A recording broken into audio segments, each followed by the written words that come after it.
எப்படி இருக்கும், அதுதான் அந்த கான்செப்ட் ஆக்சுவலா. ஒரு பக்கம் வாழ்க்கை ரொம்ப மனச்சிக்கல்ல போயிட்டு இருக்க, இதுக்கு நடுவுல அங்க எப்படி பாட போறோம்னு நினைச்சிட்டு இருந்த பிள்ளைக்கு பாடி முடிச்ச உடனே மனசு அப்படி குளிர்ற மாதிரி ஒண்ணு நடந்துச்சு. ரீசெண்டா அவரோட கருப்பு மூவி வந்து போஸ்ட் பண்ணாச்சு. அவருக்கு ஒரு ஸ்டோரி போட்டிருந்தாரு பாத்தீங்களா, அழுத ஸ்டோரி போட்டிருந்தாரு. ஆனா கட் பண்ணா அது அடுத்த நாள் ரிலீஸ் ஆனப்போ ஒரு கம்பேக் கொடுத்தோன்ற மாதிரி ஒரு மாதிரி போட்டிருக்காங்க. அதான் ஹோப் எங்க இருக்கோ அங்க மேஜிக் நடக்கும் அப்படின்னு போட்டிருக்காங்க. அங்க கட் பண்ணிட்டு என் ஸ்டோரிக்கு வருவோம்.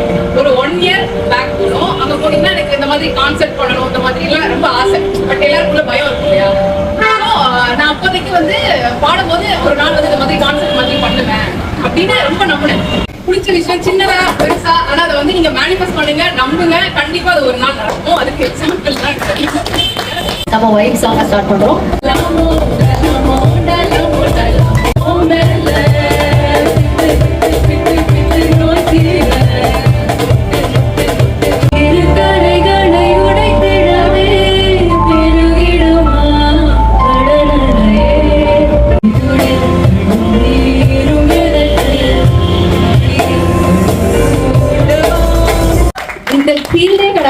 So she just randomly came up and she started doing this and she's singing pretty well, right? Super பாடுறாங்க.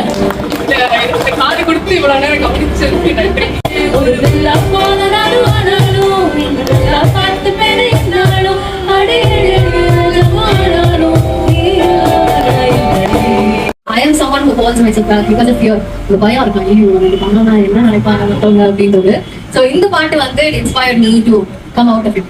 இந்த பாட்டு வந்து கேட்கும்போது but I would like to dedicate this song to Reshni because அவங்களுமே என்ன வந்து இந்த மாதிரி இன்ஸ்பயர் பண்ணிட்டாங்க. சும்மா வந்து ஒரு மியூசிஷியன் குரூப்ல வந்து பாட தெரியாம வந்து பாடுறது is not easy. So this one's for you. Thank you.